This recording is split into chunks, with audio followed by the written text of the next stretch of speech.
দেবেন নেবে তো না এরকম বেশ নেবে ওজন কোনো ব্যবসা ছিল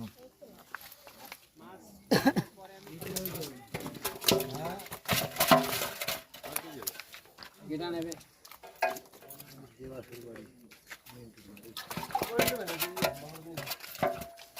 বাইরে একটা আছে নাই